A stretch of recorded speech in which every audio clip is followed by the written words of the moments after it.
Hello everyone. तो आप लोगों का स्वागत है। हमने जैसे आप लोगों से वादा करा था कि कुछ ही 41 to 45 लेक्चर्स में ऑफिशियली 41 लिखे होंगे, लेकिन 45 अगर मैं मैक्सिमम मानूं तो आपके इतने लेक्चर्स में क्लास 11 की कंसेप्चुअल तैयारी के साथ हम सिलेबस को खत्म कर देंगे। प्रैक्टिस आपको घर पे करते रहेंगे। तो आइए हम उसी के ऊपर बात करेंगे। सबसे पहले तो हम अपने फाइल खोल रहे हैं। टोटल आपके 19 चैप्टर्स थे, तो एक बार शो कर देते हैं जो आपका इस बार का सिलेबस है। मतलब 22 और 23 सेशन अगर 22-23 बोले तो टोटल में आपके 19 चैप्टर्स हैं।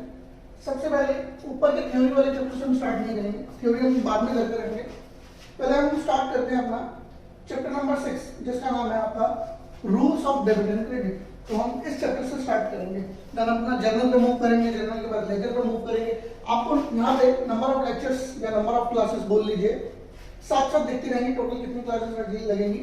यहाँ पे मैंने 41 लिखा हुआ है, लेकिन टू एन एक्सटेंट अगर हम इसको 45 बोले, पता होता क्या है, अगर किसी टॉपिक में मैं डीप में चला गया तो उस टॉपिक में डीप में ही पढ़ेंगे उसको।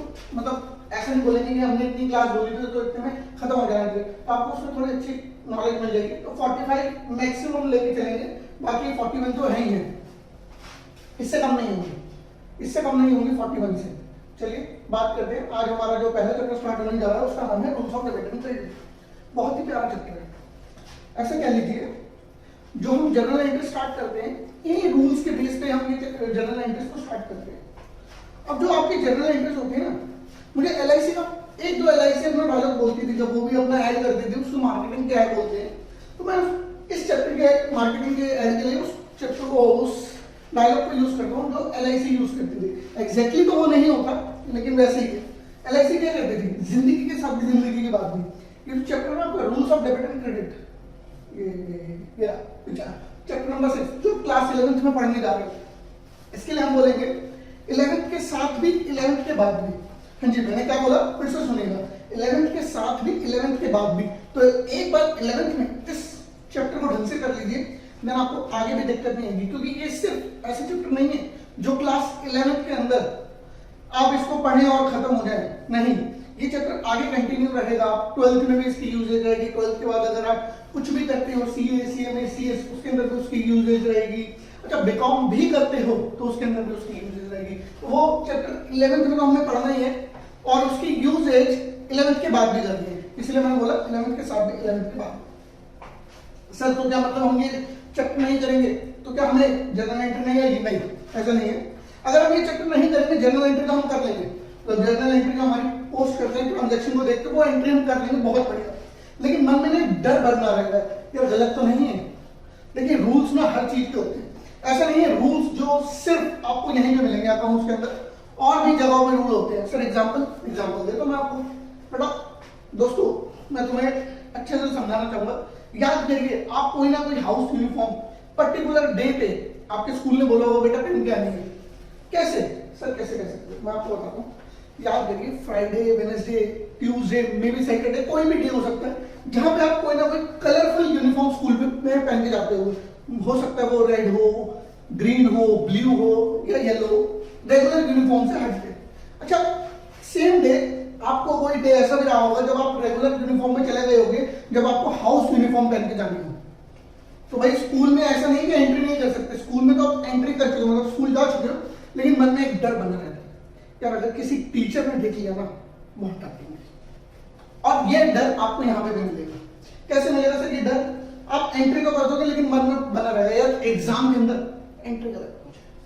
तो उस डर को खत्म करने के लिए आपको ये चैप्टर बड़ा केयरफुल पढ़ना होगा। तो आइए हम स्टार्ट करते हैं, ज्यादा टाइम नहीं होगा मैं। देखिए rules of debit and credit मैंने पहले ही लिख के रखा हुआ है आप लोगों के लिए। तो आपको पता होगा, आपने दो तरीके से ये रूल्स पढ़े होंगे। कोई भी किसी भी तरीके से पढ़ सकते हैं, मैं उसको फोर्स नहीं कर दूंगा।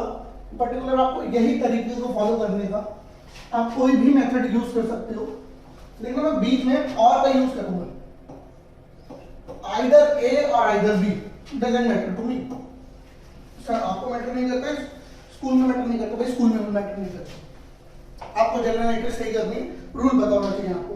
भाई अगर एग्जाम में rules of debit and credit का एक अलग से क्वेश्चन आ गया किसी भी पर्टिकुलर क्वेश्चन और रूल के ऊपर, तो एक दिक्कत दे सकता है। लेकिन आपको जब तक जनरल एंट्री फॉर्म करना है पर्टिकुलर कोई भी रूल यूज कर सकते हैं, तो मैं आपके लिए बीच में डिफरेंट कलर से और लिख के देता हूं कि दोस्तों आप कोई भी रूल इसके अंदर से यूज कर सकते हैं, और आइदर ए और बी। सर उनके नाम क्या है? नाम भी बताऊंगा, रुक जाइए, मैंने तो बोला नाम नहीं बताऊंगा, रुकिए तो सही सर। चलिएगा पहले वाली बात करते हैं।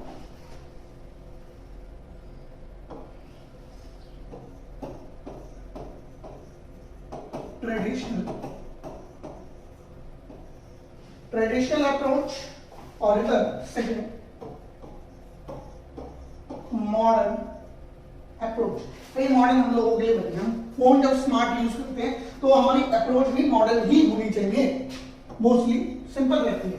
अच्छा, एक देसी रूल भी दूंगा इसके बाद, अपने ही देसी रूल दूंगा, देखना बड़ा अच्छा लगेगा आपको पढ़ के।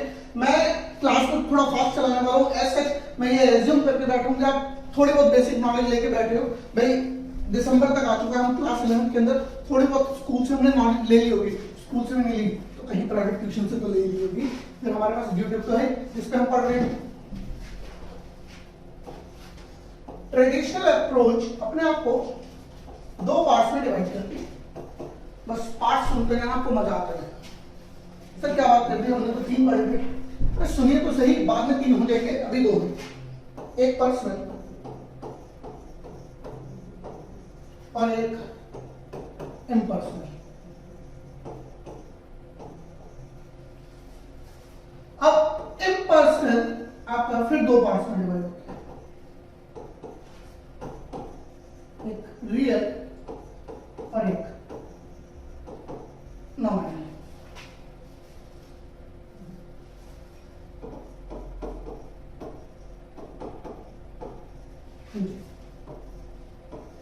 मैंने इनको पार्ट्स में डिवाइड कर दिया।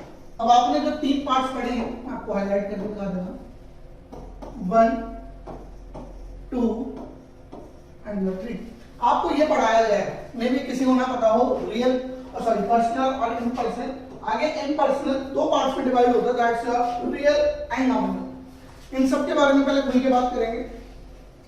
हमें ये तो पता है डेबिट क्या करते हैं, क्रेडिट क्या करते हैं, debit what comes and credit what goes out, हमें ये बस रटवा दिया है, लेकिन पीछे का लॉजिक भी समझ के चलेंगे इसी के साथ साथ, समझिएगा। रियल में सारे आपके एसेट्स आ जाते हैं। रियल अकाउंट में ये जो आपका रियल अकाउंट है, बेचारा, वैसे बेचारा तो नहीं है लेकिन मान लेते हैं बेचारा, ये जो आपका बेचारा रियल अकाउंट है, इसके अंदर दुनिया भर के सारे एसेट्स आ जाते हैं एक्सेप्ट और पर्सनल।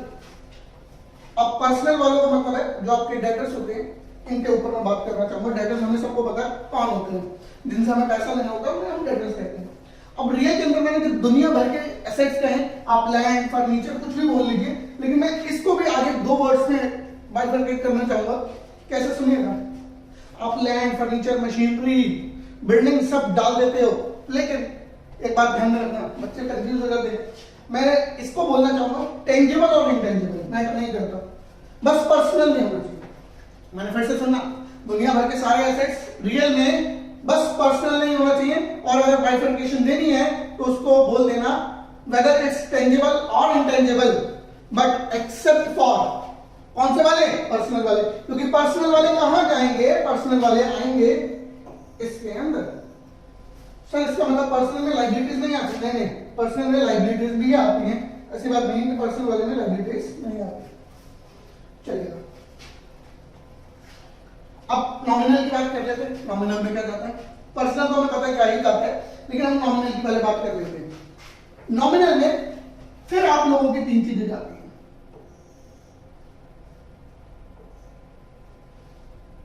सॉरी, यहां एक मिस्टेक हो गई, नॉमिनल में 3 चीजें नहीं जाती, पर्सनल में 3 चीजें जाती हैं। नॉमिनल में सिर्फ आपके खर्चे और इनकम जाते हैं। नॉमिनल में आपके सिर्फ खर्चे और इनकम जाएंगे, इसको बोले तो आपके एक्सपेंसेस ऑब्लिक इनकम। अब पर्सनल में क्या जाता है, पर्सनल में मैंने 3 पार्ट्स में जो डिवाइड करना था वो हमें यहां करना, नेचुरल, आर्टिफिशियल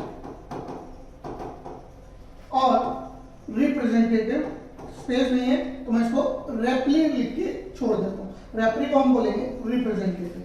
ये तीन लोग आपके कहाँ पे आते हैं, पर्सनल के अंदर। सर नेचुरल कौन होता है, नेचुरल हम लोग, जैसे आप मैं, ऐसे ह्यूमन जो बोल सकते हैं, सुन सकते हैं।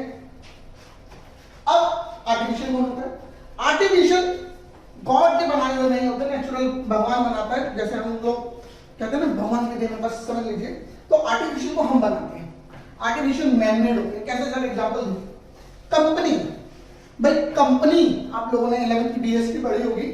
कंपनी का जन्म कंपनीज एक्ट 2013 के अकॉर्डिंग होता है। कंपनीज एक्ट 2013 आप लोगों ने सुना होगा। अच्छा नहीं सुना तो अगले साल बहुत सुनोगे। अगले साल अकाउंट्स के अंदर आपकी सेकंड बुक कंपनीज एक्ट के अकॉर्डिंग चलेगी। सर 2 बुक्स हैं, नालायक 2 नहीं है, 12th में 3 बुक्स हैं, तो अभी से पढ़ लो ताकि 12th में जाके डर ना लगे। अच्छा जी, आर्टिफिशियल कंपनी में बोल दिया, कोई भी ऐसी बॉडी ऑफ इनकॉर्पोरेशन जो कि मैनमेड हो। रिप्रेजेंटेटिव कौन होते हैं, इस पे होल्ड डालिएगा। अब हम बात करते हैं रूल्स के ऊपर। मैंने तीनों चीजें आपको बता दी, पर्सनल में कौन होता है, रियल में कौन होता है और नॉमिनल में कौन होता है। अब खर्चे और एक्सपेंस के आपको मैंने एग्जांपल नहीं दिए, फिर भी मैं दे देता हूं। सर जी सैलरी पेड, सुनिएगा दोस्तों, सुनिएगा बड़े अच्छे से। Salary paid is your expense, नाम सुन के पता चल जाना चाहिए। Rent receive is your income. अच्छा फिर से सुनिएगा और एग्जांपल सुनिएगा। Rent paid is expense, interest receive is income, interest paid is your expense. इसी तरीके से commission receive is income, commission paid is your expense. आइएगा इधर इनफॉर्म नोट डाउन कर लेते हैं।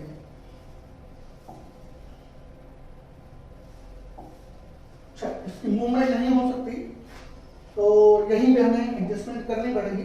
चलिएगा एडजस्टमेंट करते हैं। इन तीनों को अगर बोले तो इन तीनों की बात करूंगा। सबसे पहले पर्सनल को बोलते हैं डेबिट दी रिसीवर। देखिए मेरी राइटिंग बहुत बढ़िया है, मुझे पता है, इसीलिए मैं चीजों को साथ साथ बोलता हुआ जा रहा हूं, तो राइटिंग के साथ थोड़ी एडजस्टमेंट कर लेंगे। क्रेडिट दी, अगली क्लास में जो हमारा चैप्टर स्टार्ट होगा वो होगा जर्नल एंट्री, और इस रूल्स के अकॉर्डिंग ही कराऊंगा, तो रूल्स को जरा ध्यान में रखिएगा। अब रियल की बात करें, सबसे पहले जो आप लोगों को रटाया जाता है, debit what comes in, credit what goes out. अब नॉमिनल की बात कर लेते हैं, जिसके अंदर आपके खर्चे और इनकम आते हैं। खर्चे आने पे तो क्या करने का, इनकम आने पे क्या करने का, मतलब रेंट रिसीव पे क्या करने का, रेंट पेड पे क्या करने का।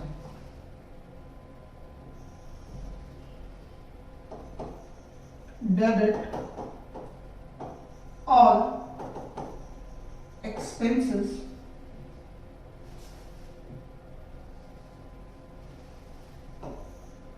Debit all expenses and losses। अब क्रेडिट वाला ये लिखने से पहले अगर आप लोग इसे सोचना शुरू करते तो भैया आप एकदम सही रिवीजन बैच में या फिर क्विक रिवीजन बोल लीजिए, कैसे नहीं फास्ट ट्रैक गाइड बोल लीजिए, क्योंकि इस लेवल तक अब आप लोग जा चुके हैं जहां पे मेरे बोलने से पहले आपके माइंड के अंदर चीजें आ जानी चाहिए, क्योंकि भाई दिसंबर स्टार्ट हो चुका है। चलिए क्रेडिट और इनकम एंड गेन, मतलब क्रेडिट कर दीजिए इनकम और गेन को, डेबिट कर दीजिए आपने एक्सपेंसेस एंड लॉसेस को। अच्छा मैं एक आगे ले जाना चाहूंगा आपको। सर ये आगे किस लिए, कुछ इंपॉर्टेंट टर्म्स पढ़ाने मुझे, स्टार लगा देना या हैशटैग बना देना। देखिए स्टार लगाओगे तो एग्जाम में बना देगा आपको सुपरस्टार, हैशटैग लगा दोगे तो आजकल इंस्टाग्राम पे इतने हैशटैग चलते हैं कि हैशटैग में ये भी लगा देना। ये कुछ इंपॉर्टेंट टर्म्स हैं।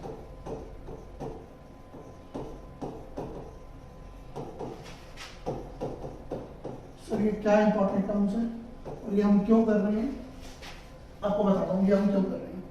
ये देखिए मैंने आपको सब कुछ बता दिया था, एक बेचारा ये रिप्रेजेंटेटिव छोड़ के, और आप लोग भी भूल गए कि सर आपने रिप्रेजेंटेटिव नहीं बताया।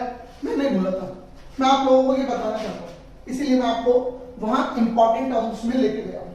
सुनिए आप मेरी बात बड़े ध्यान से। आप लोग पता नहीं मुझे उस चैप्टर तक पहुंचे या नहीं पहुंचे, फिर भी मैं आप लोगों को बता देता हूं।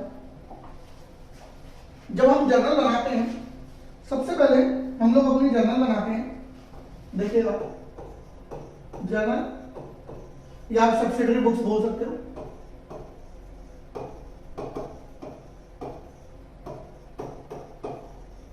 उसके बाद आप बनाते हो अपने लेजर्स,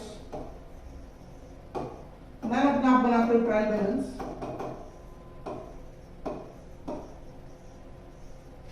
देन आप बनाते हो अपना उसे ट्रेडिंग अकाउंट या प्रॉफिट एंड लॉस अकाउंट कह सकते हैं, क्या कह सकते हैं, होता ही वही है कि नहीं।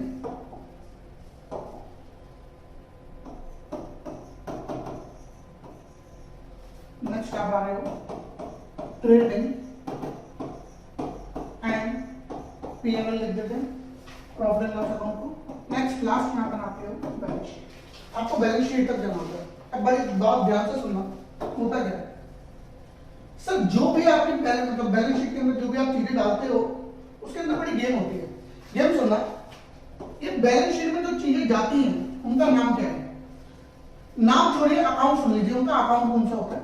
उनका जो अकाउंट होता है वो दो टाइप के अकाउंट होते हैं। दो टाइप के अकाउंट कौन कौन से, एक आती है रियल वाले बेचारे, और एक है आपके पर्सनल वाले। नॉमिनल वाले ये बैलेंस शीट तक नहीं जा पाते, नॉमिनल वाले बैलेंस शीट तक नहीं जा पाते। क्रॉस आगे लगाना चाहिए था, मैंने पीछे लगा दिया। चलिए दोबारा, ये लोग बैलेंस शीट तक नहीं जा पाते तो क्या किया जाए, सुनिएगा बच्चे। ये नॉमिनल वाले बैलेंस शीट तक नहीं जा पाते, इनमें जो दो अकाउंट बैलेंस शीट तक जाते हैं उनके नाम है रियल और पर्सनल। अब यार एक डाउट आ गया, मेरा डाउट नहीं आया, ये लॉजिकल डाउट है, डाउट को सुनिएगा। अगर नॉमिनल वाले बैलेंस शीट तक नहीं जा सकते, अगर मैंने एक मंथ का रेंट नहीं दिया, मार्च आपको पता होगा जो आपका अकाउंटिंग ईयर होता है वो होता है 1 अप्रैल टू 31 मार्च। अब 31 मार्च 2022 का मैंने रेंट दिया ही नहीं या मुझे रिसीव नहीं हुआ, अब एक्सपेंस या इनकम में से कुछ भी हो सकती है, तो क्या उसका हक नहीं बनता बैलेंस शीट में जाने का? बनता है सर। अगर आप बैलेंस शीट में नहीं भेजोगे तो अगले साल कैसे पता चलेगा कि भाई ये चीज मुझे या तो रिसीव करनी है किसी को देनी थी। बड़ी गंभीर समस्या। क्या किया जाए इस मूवमेंट पे आगे? सर कुछ तो करना पड़ेगा। अगर वो बैलेंस शीट में नहीं गए, क्योंकि देखिएगा जो आपका नॉमिनल अकाउंट होता है, जो आपका नॉमिनल अकाउंट है वो सिर्फ आपका यहीं तक आता है। नॉमिनल, क्योंकि जो नॉमिनल अकाउंट होता है आपका प्रॉफिट या लॉस निकलता है नॉमिनल अकाउंट से, from nominal account we calculate profit and loss. देखिए नॉमिनल अकाउंट की हेल्प की वजह से मैं प्रॉफिट एंड लॉस निकालता हूं, तो वो सिर्फ यहां तक आ सकता है, उसके आगे उसका राइट नहीं। लेकिन मैंने ऐसे आपको गंभीर समस्या में डाल दिया। सुनिएगा फिर से, प्रॉब्लम को सुनिएगा, बड़ी जेन्युइन सी प्रॉब्लम है। प्रॉब्लम ये है यार, किसी मंथ का जो ईयर खत्म हो चुका है, मैं कहूं अगर 21-22, उसके बाद हम 22-23 में एंटर करेंगे, मतलब 21 से 22 1 अप्रैल, मैं डेट्स लिख देता हूं आपको कंफ्यूजन ना हो। अगर आपका एक अकाउंटिंग ईयर ये था 1 अप्रैल 2021 टू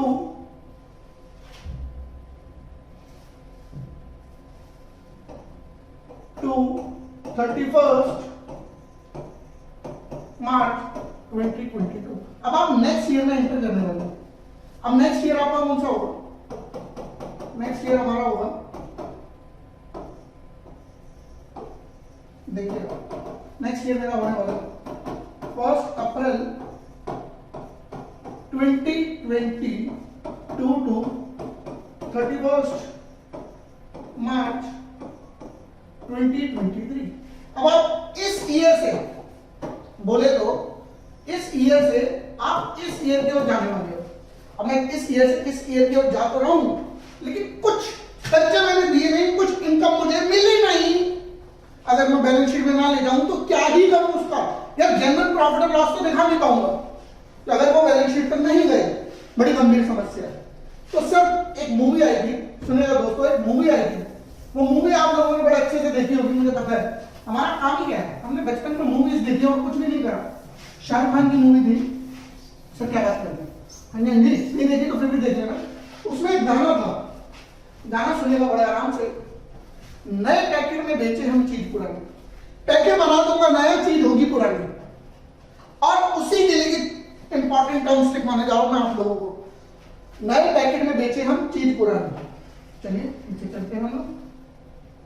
यहां पे अब क्या होगा, मैं नॉमिनल को उठाऊंगा, यहां से नॉमिनल को उठाने के लिए रेड कलर, नॉमिनल को उठाऊंगा और उसको डाल दूंगा रिप्रेजेंटेटिव पर्सनल अकाउंट में। इसको लिख देते हैं, we will pick nominal account and transfer it to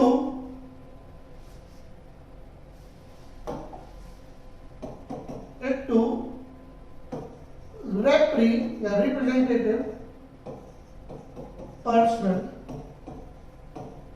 account. मतलब ये ट्रांसफर करने के लिए नए पैकेट में बेचे हम चीज पुरानी। जो भी आपके खर्चे रह जाएं उसके लिए, और हम किसको पिक करेंगे उसको लिख देते हैं, ये नहीं मैंने लिखा, वो हम पिक करेंगे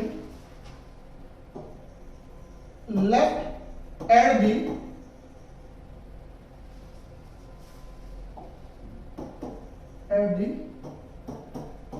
एंड ऑफ ईयर।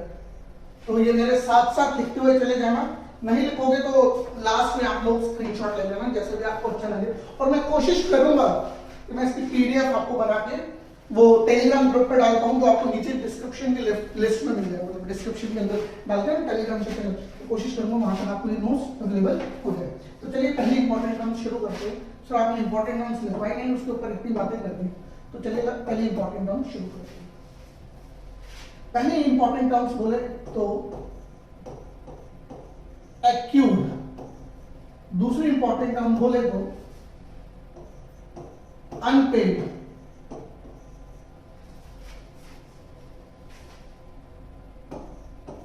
तीसरी बोले तो आउटस्टैंडिंग। सर थोड़ा थोड़ा याद आ रहा है, मुझे पता था। चौथी बोले तो prepaid.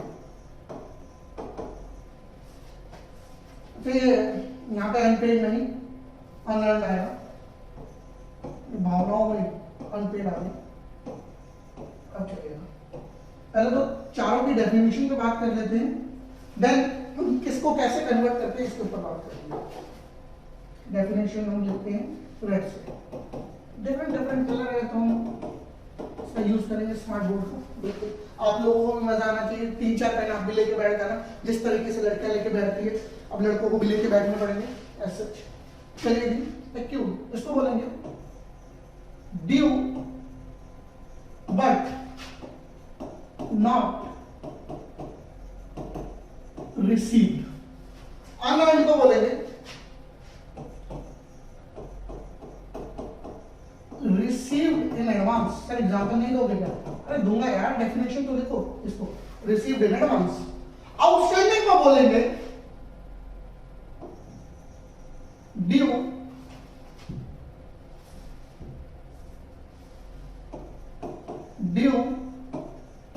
But not paid. Prepaid को बोलेंगे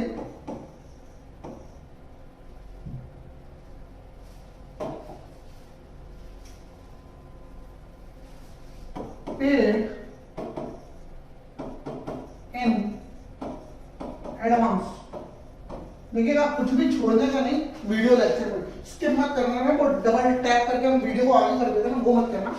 अगर आप लोगों को वीडियो थोड़ी लेंथी लगे तो भाई इसकी स्पीड इंक्रीज कर देना, आप लोगों को स्पीड इंक्रीज करने का पूरा राइट है, लेकिन डबल टैप करने का राइट नहीं है। इसके बाद सवाल समान की खुद जिम्मेदार होगी। तो स्पीड इंक्रीज करके आप 1.25 करिए, 1.5 करिए, 1.75 करिए, 2 करिए, जो आपकी मैक्सिमम लिमिट होती है उसके ऊपर वो आप लोगों की इच्छा, लेकिन डबल टैप वाला बटन नहीं करना चाहिए। अब एक एक करके चारों चीजों में बात करते हैं। पेन का कलर हम लेंगे, फिर डिफरेंट बात करेंगे। सुनिए, due but not received. Sir due but not received का मतलब होता है, ये होती है आपकी इनकम। इनकम बोले तो जो आपको रेंट मिलना है, कमीशन मिलनी है या इंटरेस्ट मिलना है। अरे ड्यू तो हो गया, लेकिन आज तक सामने वाली पार्टी ने दिया नहीं, क्या किया जाए इस मुद्दे पे? तो हम उसको बोलेंगे एक्यूर्ड इनकम। तो यहां पे लिखिएगा income will convert into asset. आपका इनकम जो है वो किस में कन्वर्ट हो जाएगी? एसेट में। और वो एसेट का नाम बोले तो वो एसेट का नाम बोल देते हैं इंटरेस्ट, जो आपको मिलना था, इंटरेस्ट एक्यूड। अब देखिएगा, कई लोग बोलेंगे एक्यूड इंटरेस्ट या फिर interest accrued, what ever the case में भी, जो मर्जी केस हो, आप लोग इसको बोल सकते हो इंटरेस्ट एक्यूड और एक्यूड इंटरेस्ट। नाम आगे लगाओ या पीछे लगाओ, मैटर नहीं करता। अब यहाँ पे अनअर्न्ड ये भी इनकम होती है, लेकिन ये एडवांस में रिसीव हो जाती है, ये रिसीव एडवांस में हो जाती है। अब समझिएगा, किसी बंदे ने आपको ये लिखा था मैं लास्ट पेज में, शो कर देता हूँ। ईयर नहीं, ईयर तो मैंने इसी पेज पे लिखा था, सॉरी, ईयर हमने लास्ट पेज पे लिखा था। अच्छा, होता क्या है, अब आप लोगों को एडवांस में इनकम रिसीव होने का मतलब है 21-22 का पैसा, सॉरी 22-23 का पैसा 21-22 में मिल जाता है, एडवांस में मिल गया। वो तो भैया एडवांस में पैसा दे चुका है। तो यहाँ पे वो आप लोगों की लायबिलिटी हो जाएगी कि आपको उसकी सर्विस देने की, क्योंकि पैसा आप रिसीव कर चुके हो। एग्जाम्पल में अपने एंड पे लेते हैं। सर मैं लोगों को ट्यूशंस पढ़ाता हूँ, तो एक्चुअली जब ट्यूशंस पढ़ाते हुए जब मैं उनकी एडवांस में फीस रिसीव कर लूं, तो वो मेरे लिए होती है अनअर्न्ड। पैसा तो आ गया, लेकिन आज तक मैंने उसको कमाया नहीं। जब मैंने पैसा आने के बाद नहीं कमाया, ठीक, तो मेरी इनकम, यहां पे income will convert into liability. यहां पे आपकी इनकम जो है वो कन्वर्ट हो जाएगी लायबिलिटी में। तो आप इसे बोल सकते हो इंटरेस्ट रिसीव्ड इन एडवांस। ये स्पेस में इसलिए मैं शॉर्ट में लिख रहा हूं, लेकिन आप लोगों को पूरा लिखने का इसलिए मैं बोलते हुए चल रहा हूं। आउटस्टैंडिंग, आउटस्टैंडिंग का मतलब होता है मुझे किसी को पैसे देने थे लेकिन दिए नहीं, मतलब रेंट किसी को देना था लेकिन दिया नहीं। तो हम इसको बोलेंगे ये मेरा एक्सपेंस था। जब किसी को मुझे पैसे देने हैं तो वो मेरा एक्सपेंस होता है, तो वहां पे एक्सपेंस कन्वर्ट हो जाता है लायबिलिटी में। Expense will convert into liability। तो बोले तो मैंने किसी को रेंट नहीं दिया, मैंने लास्ट ईयर का रेंट देना था, तो मैं उसको बोलूंगा आउटस्टैंडिंग रेंट या फिर रेंट आउटस्टैंडिंग। आउटस्टैंडिंग रेंट या rent outstanding, whatever the case. Next आइएगा पेड इन एडवांस। ये भी एक्सपेंस होता है।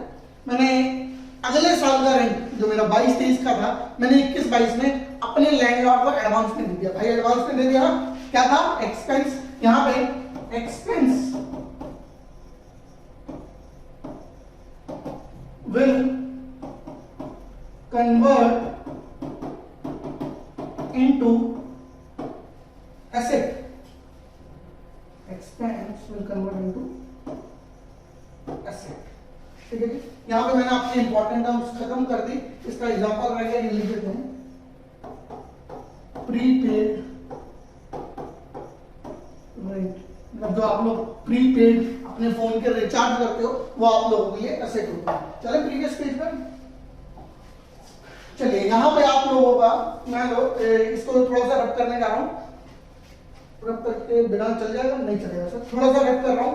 तो या फिर मॉडर्न अप्रोच नए पेज पे करा देता हूं। आप लोगों के पास अगर स्पेस हो तो आप उसी पेज पे कर सकते हो। मैं रब नहीं करना चाहता, मैं मॉडर्न अप्रोच कर देता हूं। उसको यहां लिख देता हूं पेज 3। इससे क्या होगा, जब आप लोगों के पास नोट्स होते हैं तो बढ़िया पूछेंगे। चलिए यहाँ चलते हैं।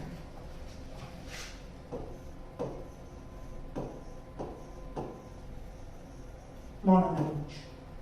अब मॉडर्न अप्रोच आपकी डिवाइड हुई 5 चीजों में।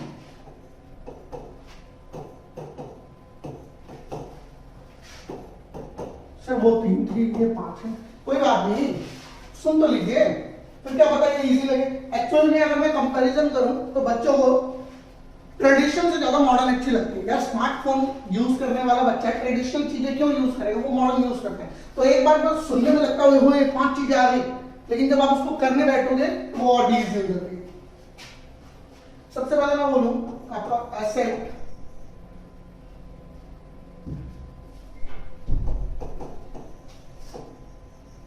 एसेट, लायबिलिटी, इनकम, कैपिटल और यहां पे लास्ट आपका एक्सपेंस। ये 5 क्वेश्चन में मैंने डिवाइड करा। अब ये 5 क्वेश्चन में तो करते और लास्ट वाली 3 क्वेश्चन में डिवाइड थी। आप जिस मर्जी अप्रोच को फॉलो करना, whether it's traditional or modern, will give you the same entry। वहां पे आपको मिलेगी एंट्री एकदम सेम। तो चलिए अब इसके आगे बात करते हैं।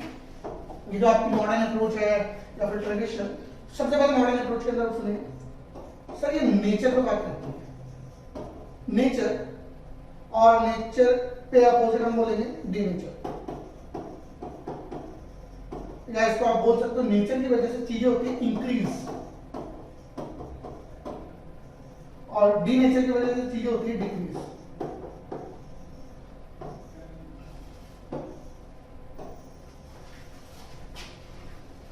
ये मेरी तरह ही बनाते हुए चलना।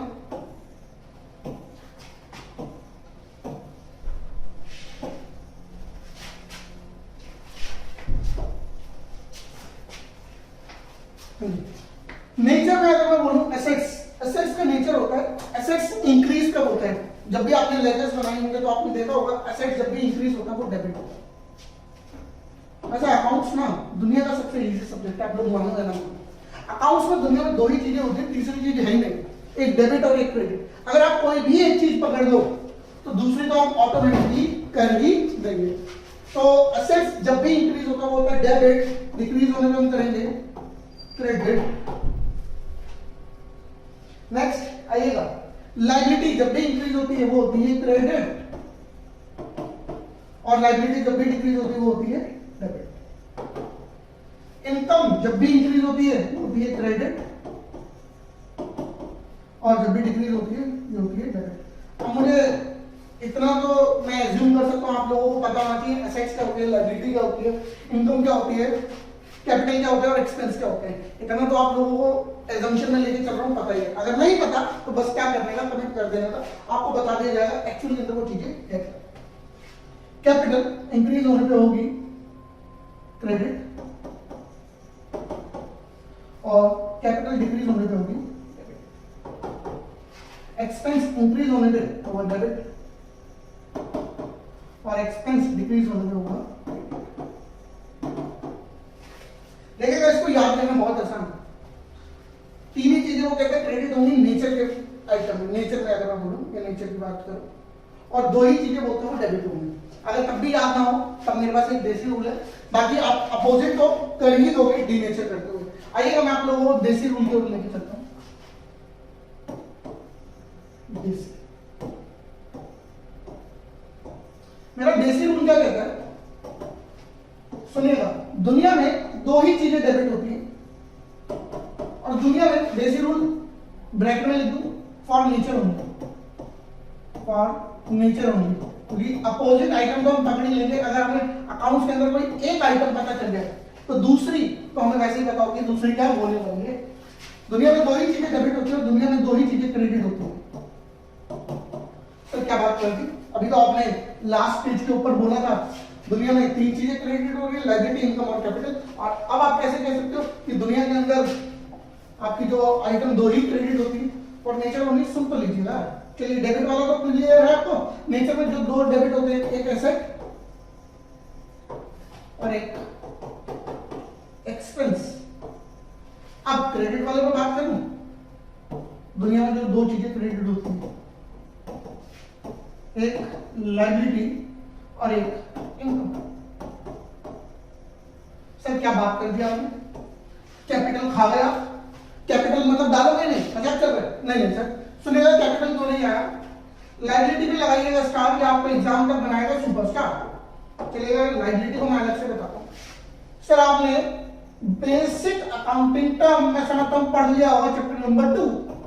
वो कहता है लायबिलिटी दो टाइप की होती है, मैंने नहीं कहा है, उसने कहा। तो उसके अंदर मान लिया कि लायबिलिटी आपकी दो टाइप की है।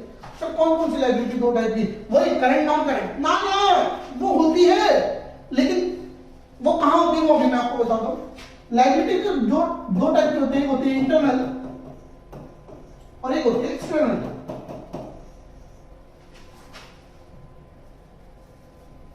एक्सटर्नल को देखिए, एक्सटर्नल में फिर दो टाइप की आती है, दैट्स योर करंट और नॉन करंट। अब तो इंटरनल पार्ट है आपका, इंटरनल में सुनिएगा यहां पे कैपिटल, तो ये इसलिए मैंने बोला देसी रूल सबसे आसान है, बड़ा आसान है, नेचर को पकड़ो, डी नेचर को हम कर देंगे। दुनिया में दो ही चीजें डेबिट होती है, that's your assets and expense, और दुनिया में दो ही चीजें क्रेडिट होती है, दैट्स योर लायबिलिटी और इनकम। अब एक काम करते हैं, आप लोगों के लिए पीडीएफ बना देते हैं ताकि आप लोगों के लिए हेल्पफुल रहे, और कोशिश करी जाएगी इसको कहां पे भेजने की, टेलीग्राम ग्रुप पे। कंफर्म हमें पीडीएफ चाहिए, और ये क्या कह रहे हैं, प्लीज वेट। चलिए हम इसका वेट करते हैं, लेकिन आज की क्लास इसलिए तो अपना ओवर भी करता हूं। अब मिलेंगे नेक्स्ट क्लास में, तो देखिएगा। तो कह रहा है कहां जाओ, अरे अकाउंट्स में जाइए ना, और कहां जाने का। तो मैं ये कह रहा था आज की क्लास में ओवर करते हैं, और मिलेंगे आपको नेक्स्ट क्लास में। नेक्स्ट क्लास कब होने वाली है, बहुत ही जल्द होगी। डेट्स मतलब 28 नवंबर से हमने बोला था स्टार्ट कर देंगे, लेकिन पर्टिकुलर डे नहीं बनाए कि इसी टाइम हम देंगे आपको। वीडियो किसी भी टाइम मिल सकती है, किसी भी डे मिल सकती है, या ये भी हो सकता है किसी किसी दिन एक साथ दो तीन वीडियो भी मिल जाए। लेकिन लेक्चर फिक्स्ड है हमारे 41 से लेकर 45 तक, 2 एंड एक्सप्लेन 45 जाएगा, लेकिन जो आपका मिनिमम लेक्चर वो 41 है। चलिए बाय बाय, गुड बाय, मिलेंगे।